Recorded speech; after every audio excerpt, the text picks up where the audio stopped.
what's going on? It's Quinn David Furness. Welcome to my show. Quinn David Furness presents the Beantown podcast for Sunday, April 19th, 2020. What's going on? How are you? What's happening? We are coming to you live on the north side of Chicago. Whether you're listening to us on your mobile device or Spotify or YouTube or Twitch or my Just For Fans or Kick, KIK, or SoundCloud, or Player FM, or Stitcher, or, wherever you might be finding us. Coming to you from across the globe, courtesy of Beantown Networks. What's going on? My name is Quinn David Furness. I am the host, creator, director, costumist, key grip, and best boy of this show. And gaffer. I hardly know her. And we are coming to you live. Well, it is an interesting Sunday here in the city of Chicago. When I woke up, it was pretty nice out. I mean, mid-60s. Sunny, wind not too bad. Kind of the perfect day for spring, right? Exactly what you want. Well, I just about an hour ago got back from a long walk, like the Ed Harris movie, right, guys? Who else is in that film? Who plays the female in that movie? Let's go to Google. Let's The Long Walk, right? It's the World War II movie where they go from the Siberian prison camp down to India. I think it's based on a true story. It's also based on a book, which I think they have different titles. Maybe the movie is called something different. So The Long Walk might be the name of the book. It's a novel by Richard Bachman and Stephen King. Oh, that's interesting. Oh, they're the same person. Wow. What am I thinking of? This is different. What's the Ed Harris movie where they walk around Lake Baikal and The Way Back? Is that what it's called? The Long Walk, The Way Back. Close enough, right? He's also in The Firm. A lot of movies starring Ed Harris that start with the word the. Okay, The Way Back is what it's called. 2010. Saoirse Ronan, Ed Harris, Colin Farrell, and Mark Strong is in it. Yeah. It's a very long film. Okay. How did we get there? Oh, I was walking. I went for a long walk, 8.5 miles, went down to Lakeview, saw my friend HB94, Haley Benson, visited for about 20 minutes, and then walked back up here. But the reason I mentioned a weird day, because when I woke up and when I started my walk, it was, around 60, sunny, not bad wind. And now I'm recording this about 5 p.m. on Sunday, April 19th. It's still sunny out, and the wind hasn't been that bad today, especially compared to yesterday, but it's now into the mid-40s. It's very cold, very chilly, and it's not what it was like earlier today. So I don't know. Stuff is funky. Thank you, before I go on with anything else, thank you so much. If you listened to last week's episode, you know how great it was. If you haven't had the chance to listen to our April 12th Easter episode with Tim Muther, I would implore you to hit pause on this one. Go check that one out. It's a really interesting podcast, and I don't do very much talking, which typically brings in higher ratings. It was really informative, and I hadn't talked to Tim over the phone, or in person. Well, it was not in person, but other than the occasional text or Facebook message, I hadn't talked to Tim, since I was a senior in high school. It was awesome. Tim is a really fascinating guy, and he can be at times really goofy, at other times very poignant. But man, it was fun. I think we got a couple stories out of him from his days in the corn, and I could go on and on. There was just, man, if you've never detasseled before, it's just such an interesting culture. And man, the things that happen every day is just something different. I mean, one, just starting with the weather, you can have days that are like high 60s and it's pouring rain and detasseling and lightning storms. That was always fascinating. I'm pretty sure we broke some significant child labor laws doing that. Right. The other thing, I probably mentioned this, and, I did it when I was in high school, but even before that, in like middle school, you can start doing this when you're 12 years old. And so you get these crews of, 30, 40 kids on a bus, and, the oldest person is probably like 17 or 18, and you have a whole bunch of, 12, 13, 14-year-olds, which is just wild to think about. Working way harder than I ever work now. Yeah. But, boy, detasseling in the rain, that's hard. But then you get the days too, you're doing this in July is the primary month for this. July into early August. It's as hot as it gets, and it gets very hot in northern Illinois. You'll get days that are easily in the 90s, and, you'll oftentimes be going a couple hours, 2-3 hours without any sort of water or water break of any kind, just getting beat down by the sun. And, you do your best with sunscreen and stuff, but it's, it's tough. We mentioned Kevin Hartenberger. No, I've known Kevin for a while, and from swimming.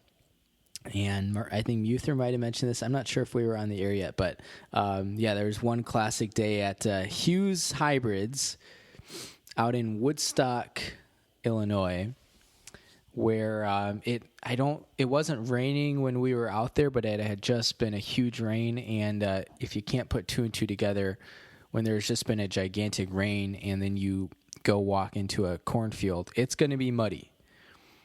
And you can't underestimate just how much more difficult detasseling corn is when it's muddy, because you're just sloshing around, you're slip sliding away like a Paul Simon song.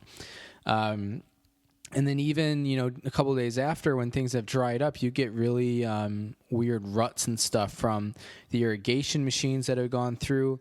And so every single step you take, you're on uneven ground, which is really tough on your legs, your knees, your hips, to be taking thousands and thousands of steps through cornfields with uneven ground is just really challenging. But there was one particular day at Hughes Hybrids where it was very muddy, and I think you just remember hearing Kevin Hartenberger yell for help. The other just really weird thing, it almost feels like a horror movie when you're detasseling corn, because, and particularly depending on sort of the thickness of the field, and how high the corn is. And Hughes Hybrids, the corn that we were detasseling tended to be 5 or 6 feet tall, so you can't really see anybody. If there's somebody 1 to 2 rows next to you and they're close to you, you can tell, largely based on hearing, but also you can slightly see them through the corn. But if there, you could have somebody just be literally 20 to 30 feet away from you in that cornfield, and you would have no idea, because of just, it's like a jungle in there. And I mentioned it's a horror movie because it's like you have all these people in this field, and if no one's, making any noise or something, all you hear is just the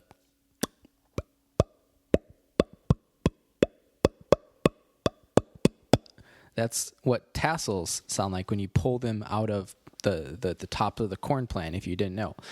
But yeah, man, there was one day when Kevin must have just been standing in one place for too long. That's why they tell you when you're detasseling corn, you're supposed to keep moving. I don't remember if I was one of the people who helped, but there were 3 or 4 of us who had to follow his voice, find his row, and yank him out of the mud, because he was down to probably close to his knee in mud. It's like, you watch movies growing up, like Princess Bride, and you're always concerned about quicksand and falling in the quicksand. You always think it's going to be a much bigger deal in your life as a kid than it turns out to be. Turns out there's not a lot of quicksand that we're dealing with traditionally as adults.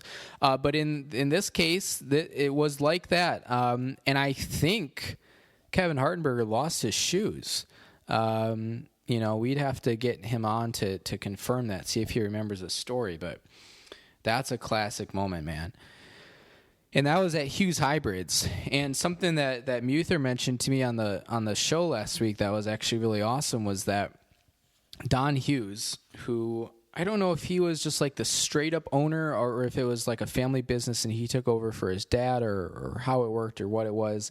But Don Hughes is like the most intimidating person I've ever met. He's, a fairly young guy, or at least he was, 10, 15 years ago. Probably, like 30, 35, something like that. And always wore like the same cowboy hat and sunglasses. And I swear this guy's never smiled a day in his life. And just really seemed to enjoy chewing out us crew members, 12, 13, 14-year-olds. Which, I mean, boy, I'm just not really a chew somebody out kind of person, so I can't really relate to that, but I'll just let it be for story's sake. But, Muther mentioned on the show last week that apparently I was Don Hughes' favorite.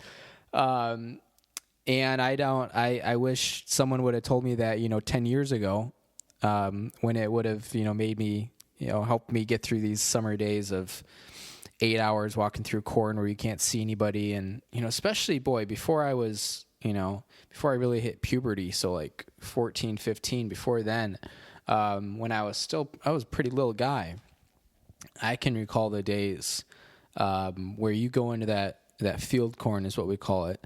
And it's the tassels are above your head and you got to pick them.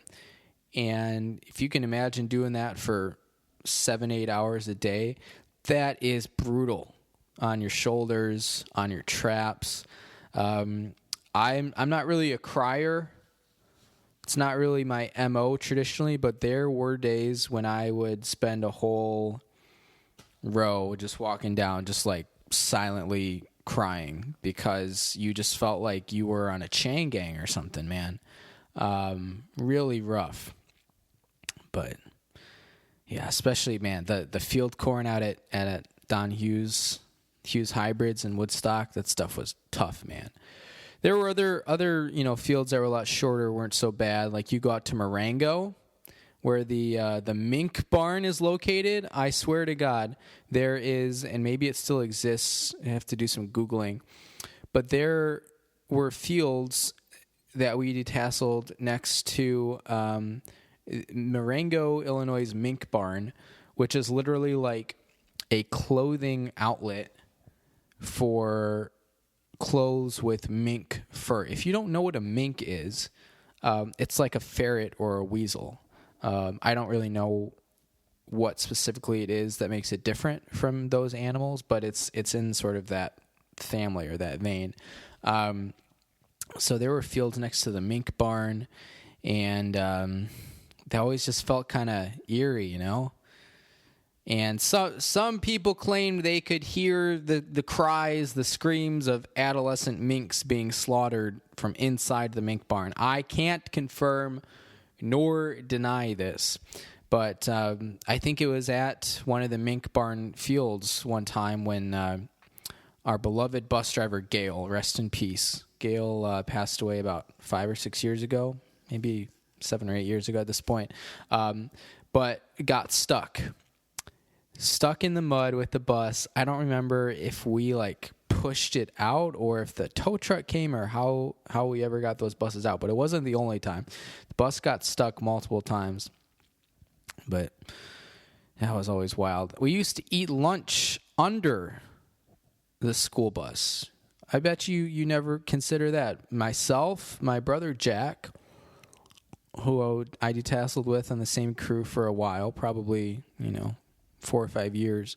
And our friend Tom Reith, who is a really good pianist, one of the best in Rockford growing up, and went to IMSA, Illinois Math and Science Academy, went to Davidson, where he was best friends with Steph Curry, and now is in medical school up in Wisconsin. Tom Reith and, we used to play baseball with or against Tom Reith. I don't remember if we were on the same team. I think we were. Tom's a good guy. We would sit under the bus. You're asking, Quinn, why on earth did you guys sit under the bus to have your lunch? Well, you got a giant-ass state like Illinois that has, just cornfields and soybean fields, and that's about it. You don't get a lot of shade. But turns out if you crawl under the bus, there is ample shade. So we would have summers where we would crawl under the bus. You'd have your sandwich and your bag of chips, fun size, and some pudding. And, what else would we have? I don't know, maybe like a candy bar or something, like a tiny little bite-sized thing. In hindsight, for the amount of calories we burned, probably nowhere near the amount of calories we needed to consume.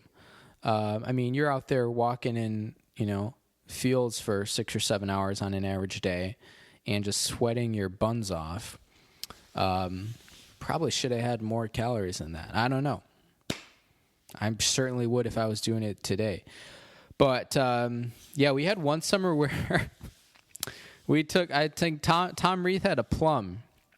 And he took on the first day, and there were like screws under the bus, and he just like inserted the screw into the plum, and it was just our science experiment for the next 4 or 5 weeks, as July waged on into August, to see the effects of a plum. I think we had some carrots or something as well stuck under there. We had our own little sort of biosphere going on there for the summer. That was fun. And then this is the last thing I'll say before we read some ads and get to the second half of our podcast today. I keep it short-ish because I didn't come in with much to talk about. So I hope you're enjoying my detasseling nostalgia. And I could talk to you for a couple hours easily, but I won't. The last thing was my last summer detasseling. I was 18, so this was literally a month, 2 months before I went away to college. I had my own bus crew. So I was a crew leader. I was in charge of a bus crew. It was a new kind of fledgling startup crew that had sprung the year before down in Rochelle, which is about half an hour south of where I grew up. And so Tim Muther, who was on our show last week, gave me my own crew for my last summer. And, it's a good opportunity. You make a lot more, and you're not you don't spend your days walking through a row and pulling stuff. You're kind of organizing, supervising, doing logistics, payroll. You're still in the field when everybody else is, and you're still catching tassels, because my crew didn't know what the hell they were doing. I should mention listener discretion is advised. When you're listening to the Beantown podcast, number one, we'll occasionally use some language. Number two, this podcast is objectively terrible. But I tell you what, I was given a crew of about 35 kids. Everyone was between like 12 to 15, which is not what you want. Because even if you have people that don't have experience, it's just nicer to get, 16-year-olds, 17-year-olds. They tend to have a little bit higher work ethic. I literally think, and I thought about this a little bit, I think I had 3 kids on the first day that had detasseled the year before, and then everyone else was a rookie, which is not good. That's real bad, because what you want to do is, the way you detassel is you have, the kind of rookies who are new to it, don't really know what they're doing. They get their own row, but then you have squad leaders, people who will be in charge of like 4 to 6 rows at a time, walking behind those people, checking their work, and pulling tassels that they miss. Which it never really, this concept of like having a low pull percentage, I never understood it, right? Every single plant has a tassel.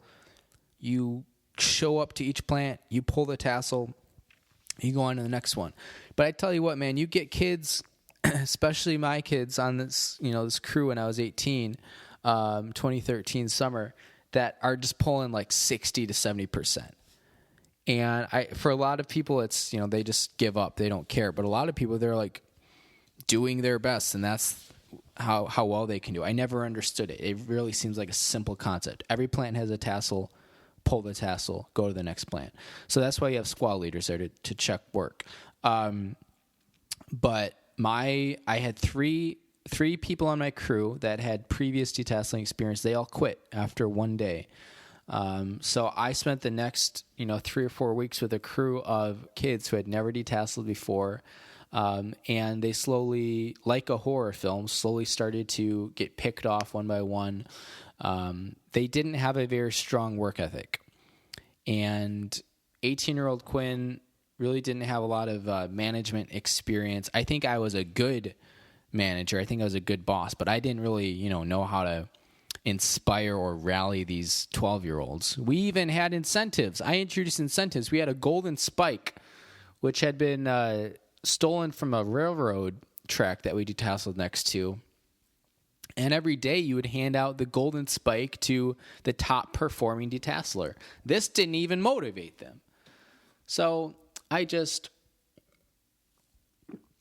the end of the summer, there were literally like 6 of us. It was awful. But, the corn affects us all differently. And it certainly gives you corn fever, a semi-mythical ailment brought on by corn rash, which is a completely real ailment. Corn rash is brutal. You get it on your forearms, and it just burns like hell, man.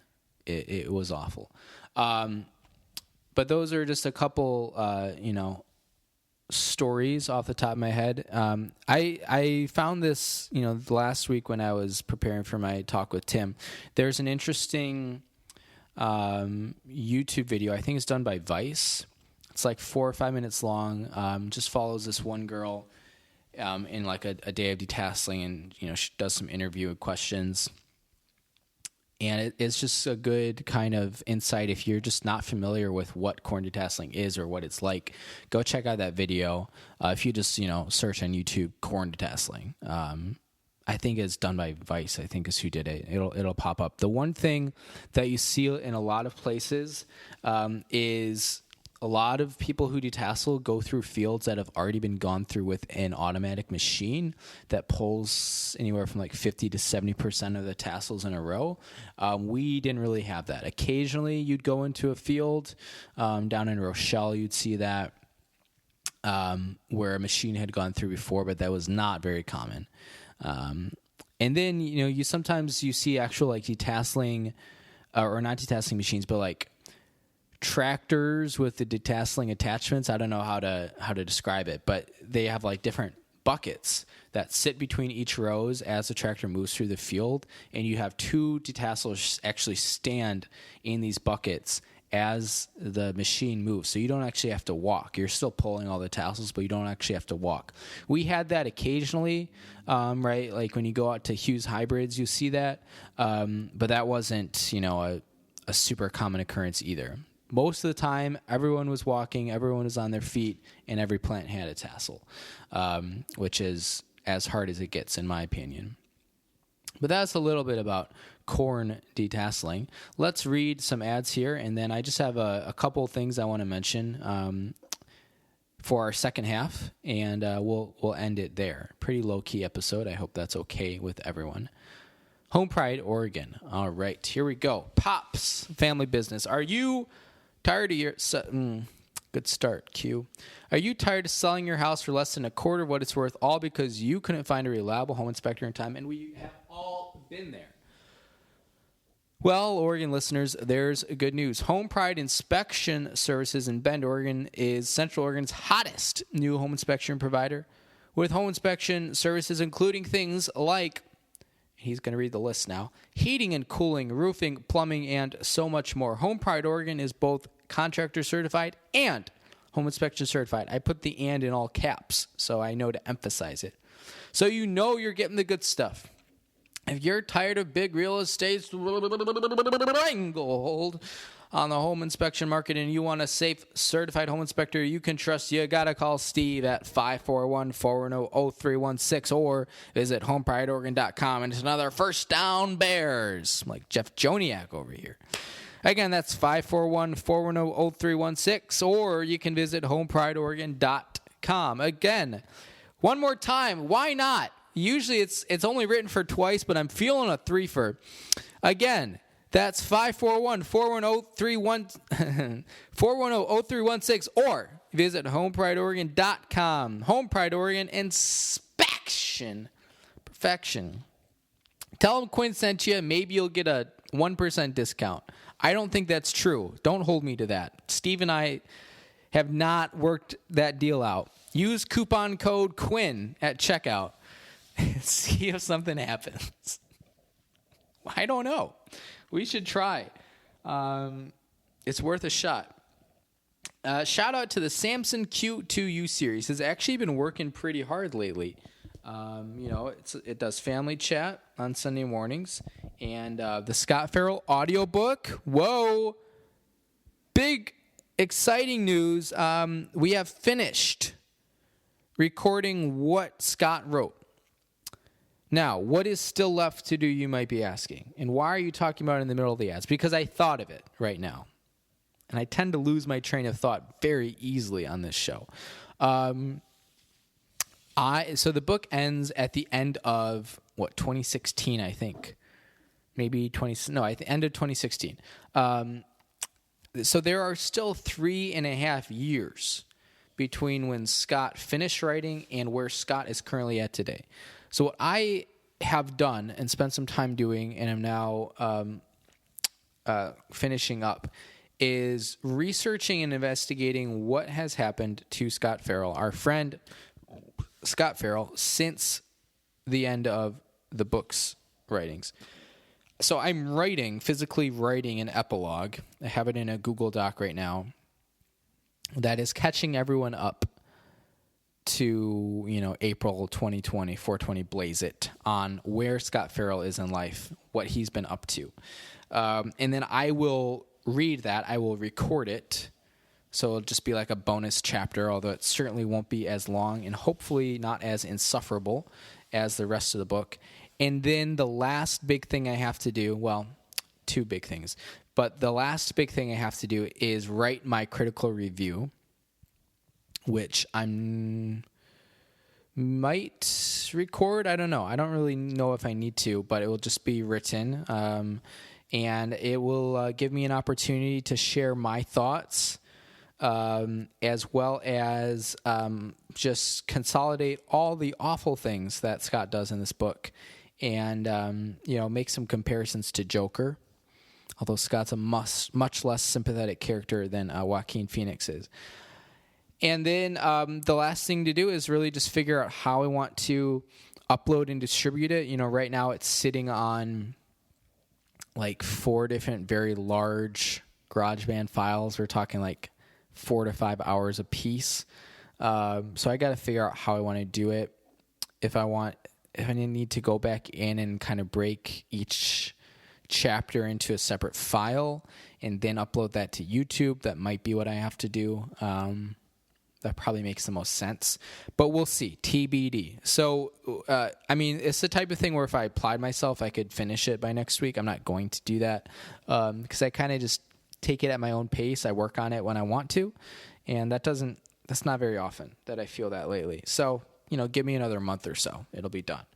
But, hey, to finish it up in 4 or 5 months, not bad for a, book with 500 pages, something like that. I'll take it. But that's the Samson Q2U series. And as a reminder, when God speaks, he uses a Samson. Last one here, cuts by Q, which we have been hit very hard by the stay-at-home order, COVID-19. I have not made a single sale, not had a single haircut since quarantine started, and didn't have any before, but also none after. So times are tough. And there is no, donation fund for barbers. You get it for, actors, musicians, other people whose work has been completely shut down because of COVID-19. But you talk to the barbers like myself, nothing. There's no relief fund for us. And I spent that $1,200 government stimulus check right away on groceries and hookers. Bob and weave. We all know the hairstyle. We all love it. But how many Chicago-based independent barbers can actually give it to you the way you deserve? Enter Cuts by Q. It's like Enter Sandman, but different. Cuts by Q has been independently owned and operated since 1995 and is probably one of the better barbershop operations serving Chicago, Cook County, and the greater Chicagoland area, including Northwest Indiana. Can't forget about those guys. From beehives to bangs, faux hawks to flat tops and everything in between, you got to call Cuts by Q at 815-298-7200, or you can email cutsbyq@yahoo.com. Again, that is Q-U-T-Z by Q@yahoo.com. Sing it with us loud and clear. Open up your windows. Be like in New York at 7 p.m. or whenever it is when they all clap. But this is for Cuts by Q. Oh, when you need a fresh do, something snappy and new, just call the experts at Cuts by Q. All right, just a few notes here, and then we'll call it a day. One, you may have seen on my Instagram today, if you follow me at q.queend, I treated myself to a cinnamon roll made at my local grocery store, the Devon Market. To celebrate a little bit, I am down 45 pounds on the year, which is exciting. I have been haven't talked about the diet a ton. I kind of just briefly mention it here and there. But or I guess I'll just lay it out straight here. Haven't had a drink yet this year. No alcohol. This is something like day, 110 or something like that. I haven't had any pizza. Not a single slice, which is a big thing for me because I like pizza a lot. And I live in Chicago, where you can get access to the best pizza known to man. Donuts are also a big thing for me. I really like donuts. And you say, well, Quinn, you just had a cinnamon roll this morning, so, what's the difference? You're right. But just, the fact that I have had one donut. Our dean at the college I work for brought them in to a staff meeting one time, and I had one for lunch instead of my lunch that day. That's the only donut I've had this year. It was back in January, February, something like that. So those are sort of the three big things, and then I've just been working out like crazy, especially under quarantine. I've just been running a lot because there's nothing else to do. I mean, I wasn't really running that much pre-quarantine, 3 days a week, maybe 2 to 3 days a week. Now I'm at 5. My routine, in case you're wondering, Monday through Thursday at noon, I walk 1 mile, and then later around 3 or 4, I run. I never really know how far I'm going to run until I start, and I just sort of see how I'm feeling. But on those Monday through Thursday runs lately, it's been anywhere from 3.5 miles up to about 5 miles is about as far as I'll go on one of those runs. So, not short runs, but certainly not long runs, kind of average. Running at an 8 to 8.5 minute pace. But I don't track any of that stuff really. And then what I do on Fridays, I also do my mile walk. It's the same loop every single day at noon. But then instead of a run to just give my legs a little bit of a rest, I still go out. I'm still out on my feet, but I just go for a long walk, a 3 to 4 mile walk on Fridays in the mid to late afternoon. And then Saturday mornings, I have been, or I guess afternoons now, going for long runs. Yesterday it was 9.5 miles. The week before it was 12. The week before was 8. The week before that was like 10. I don't know. I can't keep track. I don't write stuff down. Maybe I should, but who cares? I go up to Evanston. I like running up there for my long runs right now because normally my long runs would be along the lakefront path, but that is out of order. But you go up to Evanston, you can run along the lake. It's great. So all in all, like this week I logged, and on Saturday nights I go for a 1 mile walk to shake it out. And then, today I went on like a 8.5 mile walk, something like that. Keeping it loose. So I'm running like, anywhere from 25 to 30 miles a week and then walking another, I don't know, like 12 to 15, something like that. Maybe even more than that this week. But, and then just eating not very much. Not like I'm starving myself, but I'm on 1 meal a day right now. I just have a big dinner. I usually come in at like 12 to 1,400 calories on average on, like a Monday through Friday. And some more on the weekends. Like I'm splurging today. I'm closer to 2,500 today.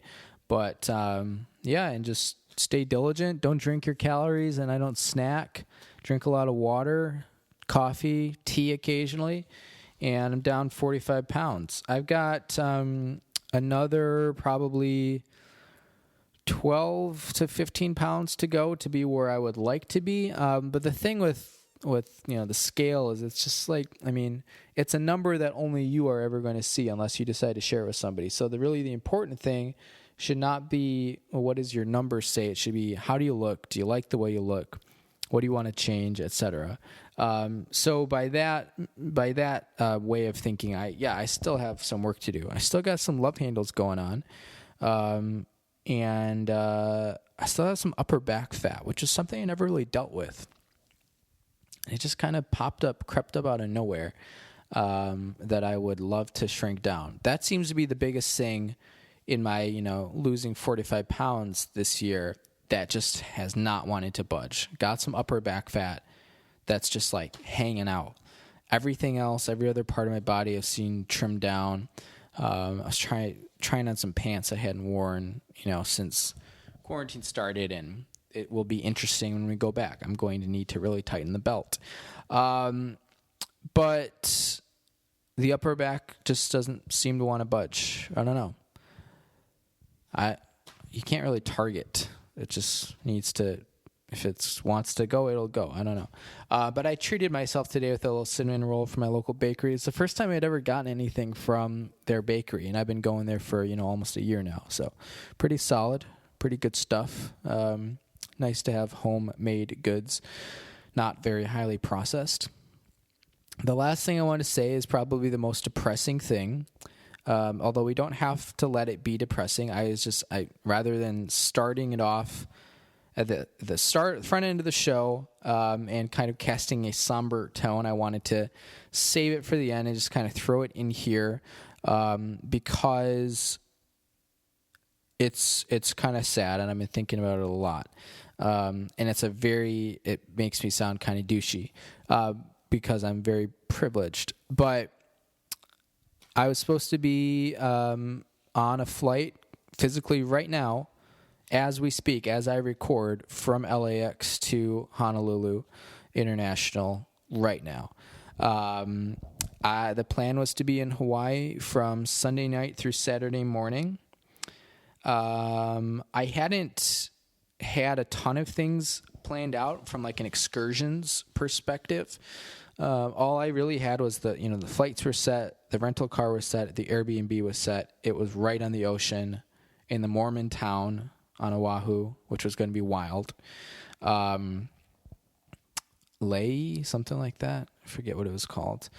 Obviously, I'm not there. We were going to do maybe the first ever podcast from the state of Hawaii. Who knows if there's ever been a podcast from Hawaii? We can't know. It was going to be my 50th state. And I was really excited to do some hiking, and I was going to climb a volcano, hopefully not fall in. I was going to go snorkeling with the manatees, and I was going to go to Waikiki Beach. But clearly that's not happening. the fingers are crossed for the, quarantine to end, COVID-19 to die down a little bit. I'm still going, right? Because these stupid companies, United, Airbnb, they don't refund you. They just give you future travel credit. So I'm still going. It's just a matter of when, not if, which is good. But I said this on Family Chat this morning. It feels like the Truman Show, trying to hit my last state here, number 50. I've been talking about Hawaii for so long. And I'm not sure if, everyone always took me seriously when I was talking about it, because that's a big trip, big thing to do by yourself. But then I finally, over the winter committed. I said, this is happening. I have the money, have vacation time. We're doing it. Even though, no one's coming with. That's okay. I'm doing it by myself. So I finally committed to it, buy the flights, book the travel, Airbnb, rental car. I was going to get a Corvette. It's going to be awesome. I was going to go to the pineapple factory, the Dole plantation, Bob Dole. He'll literally host you. I think he passed away. But Bob Dole will literally host you there. Animatronic Bob Dole is there to welcome you with open arms. You go, you pick your own pineapple. Oh, the air is so dewy sweet, tender like the night. Man, that would have been nice. I tell you what. And I was going to have a slice of pizza. I was going to have Hawaiian pizza. Damn. Be like Clay Davis from The Wire. He was going to have Hawaiian pizza? Shit. I love Clay Davis. Anytime I'm feeling down, as in right now specifically, all I got to do is go watch some Clay Davis clips on YouTube. And for those of you listening who made it this far, kudos. But if you haven't seen The Wire, which I don't think most of my listeners have, and there are no spoilers involved in this, just go watch like a Clay Davis compilation. Find something that's just like a minute, 2 minutes long. Especially the ones of him saying, shit. Money laundering in my town? West Baltimore? Shit. That is my favorite character. No, my second favorite character in The Wire. My favorite is Stan Valchek. God, I love that guy. He's so awful. But we were talking about pineapples. Pineapple pizza? Shit. This is helping bring my spirits back up. But Hawaii is still going to happen. It's just not happening right now. But we were going to do a podcast live from Hawaii, which would have been awesome. It's my last state, number 50. And I'm so close to doing it. And I feel like once I hit that, then I will feel very freed and unrestricted. And now the world is my oyster from a travel perspective. So that was sort of the semi-somber note, but trying to keep a smile on my face and looking ahead to the future because I know it's coming. It's not a matter of if, it's just a matter of when. So that's really what I wanted to share with you today. We had some detasseling nostalgia. We talked about my diet, my weight loss a little bit, and we talked about the fact that I'm not in the Mormontown right now. Oh, well. Mormontown, that could be a Broadway musical. I will start writing it. Maybe you could, Mormontown, it'd be like a combination of the Book of Mormon and South Pacific, neither of which I've ever seen. A real mashup. There could have been a Glee episode on this. Damn. What a miss. Yeah, okay. That's what I got. As always, thanks for listening. If you have any questions, comments, concerns, please reach out to us. Beantown Podcast at yahoo.com. Again, that's Beantown, Bean Podcast at yahoo.com, and we'll get back to you shortly. You can tweet at our show. We are at Beantown Cast. You can also tweet at me personally. I'm at White Buns. Follow us on YouTube, Quinn David Furness, and on Instagram at q.queend. And Jack Links, if you're out there, help a brother out, We're not getting any cuts by Q revenue right now, so we could sure use some advertising revenue from our friends here at Jack Links. Feed your wild side, jacklinks.com. He says, as he sips out of his Jack Links travel mug, courtesy of Andrew Dennison, a fine employee of your company. Last thing here, I started reading Crime and Punishment. I've never read it before. I never really read Russian literature before. It's interesting, you know. I just finished part 1. Let me tell you, this guy, Rascal, I just call him Rattata in my head, like the Pokemon when I'm reading. Rattata is crazy, man. Like, I feel like he jumps into some shit here, and we don't really get a lot of, like, warning. Not necessarily warning, but, like, we don't really know what's going on inside this guy's head before he goes into this stuff. Like, is he mentally, like, is he all there? I don't know. Because it seems like he was just, you know, kind of down on his luck, having some bad days, dropped out of school. Like, when I'm down on my luck, having bad days, I eat some chocolate, although maybe they didn't have chocolate in, you know, St. Petersburg in the 19th century. But I eat some chocolate and play some game pigeon. And I think of Clay Davis. Shit, partner. This guy's doing some, no spoilers, but whew, you're going to want to read it. That's all I'll say. Hey, I tell you what, let's get the Tishmingle Blues fired up because my name is Quinn David Furness, and this has been my show, and I thank you all for listening. We will come at you next week with another episode. Until then, stay safe, stay sane, and we'll check in on you next time.